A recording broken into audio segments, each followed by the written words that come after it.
तारखेला 26 डिसेंबर रोजी मेसाई जवळचे सरपंच आहेत नामदेव निकम हे त्यांचं वैयक्तिक काम आणि लाईटच्या संबंधातलं काम आटोपून जात असताना गावाकडे जात असताना रात्री 10च्या दरम्यान त्यांच्यावर 2 बाईकवरून येऊन त्यांच्या गाडीवर पाठीमागून येऊन दगड मारलेले आहेत अशी त्यांच्याकडून तक्रार आपल्याकडे प्राप्त झालेली आहे.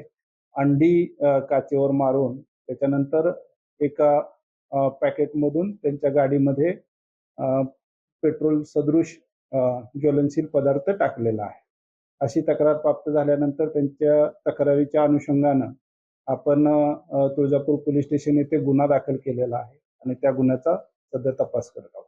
सर कुठल्या कलमांतर्गत गुन्ह्यामध्ये BNSचे 110 तसंच 118 आणि 126 हे कलम लावून त्या ठिकाणी गुन्हा दाखल केलेला आहे. तर हा लपवणुकीची वारसून झालाय. आम्ही त्यांना विचारलं असता त्यांनी असा कोणताही संशय त्या ठिकाणी व्यक्त केलेला नाही, पण आम्ही या ठिकाणी सगळे अँगल त्या ठिकाणी चेक करून बघत आहोत आणि तुमच्या माध्यमातून मी आवाहन करेन की अशी कोणतीही दहशत किंवा कुठलीही गुंडागर्दी धाराशिव जिल्ह्यामध्ये चालणार नाही आणि ती चालू दिली जाणार नाही. अतिशय कठोर कारवाई त्या ठिकाणी केली जाईल. हे पवनचक्की आणि सोलार प्रोजेक्ट ह्या अनुषंगाने जर बोलायचं झालं तर त्या ठिकाणी ऑक्टोबर 2013चा शासन निर्णय आहे. त्या शासन निर्णयामध्ये माननीय जिल्हाधिकाऱ्यांच्या अध्यक्षतेखाली एक कमिटी जिल्हा स्तरावर कार्यरत आहे आणि उपविभागीय अधिकाऱ्यांच्या अध्यक्षतेखाली उपविभाग स्तरावर त्या ठिकाणी एक कमिटी कार्यरत आहे. त्या ठिकाणी ह्या अनुषंगाने ज्या तक्रारी असतील त्या नागरिकांनी मांडाव्यात. त्या विभागाचे अधिकारी त्या कमिटीमध्ये आहेत आणि त्या कमिटीमध्ये योग्य दखल घेतली जाणार आहे आणि पोलीस खात्याच्या अनुषंगाने ज्या तक्रारी असतील त्याची अतिशय गंभीर दखल पोलीस खातं घेईल आणि त्या ठिकाणी कठोरात कठोर कारवाई करेल.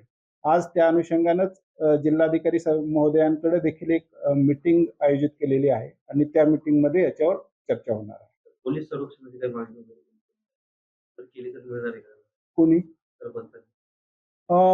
त्याच्याबद्दल पण शासन निर्णय आहे. आम्ही त्या पूर्ण याचा आढावा घेऊ आणि त्यानंतर योग्य निर्णय घेऊ.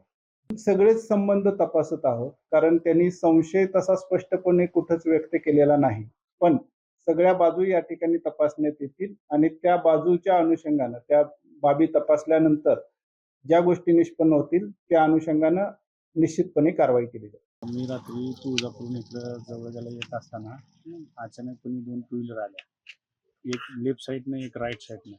दोन्ही पण टू व्हीलर हॉर्न वाजवत होत्या आणि ज्यावेळेस हॉर्न वाजवत असताना मग इकडच्या साईडला रस्ता द्यायचा का इकडच्या साईडला रस्ता द्यायचा म्हणून आम्ही मधनं स्लो गाडी केली.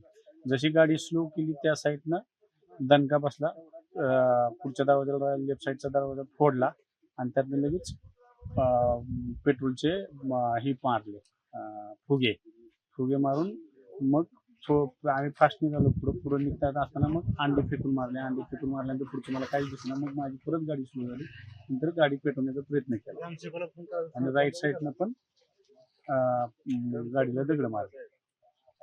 असं केलं. तुमचा संशय कुणावर आहे नेमकं काय? संशय आता कुणावर म्हणून घ्यायचा. जर असं जर चालत असेल तर काय व्हायचं महाराष्ट्राचं? मध्ये पवनचक्कीचा एक विषय होता तुमच्या गावात, त्याच्या संदर्भात काय तुम्हाला संशय येते का? त्याच्या संदर्भात मी पहिल्यांदा बाईट दिली तर त्याच्यामुळे तर असं माझं वैयक्तिक म्हणणं आहे की असं वाटतं. रात्री SP साहेब आलते काय कारवाई काय आरोपी काय? आरोपी नाही कोणी पण कारवाई वगैरे केली, त्याची पोच वगैरे मी सगळे घेऊन आले. तुम्हाला का पोलीस संरक्षण पाहिजे का काय? दिलं तर चांगलीच गोष्ट आहे. असं जर घडत असेल तर मग कसं काय करणार, कसं फिरणार आणि जनतेची कामं कशी करणार? ऍक्च्युली लाईटचं काम बघायला गेलो तुम्ही.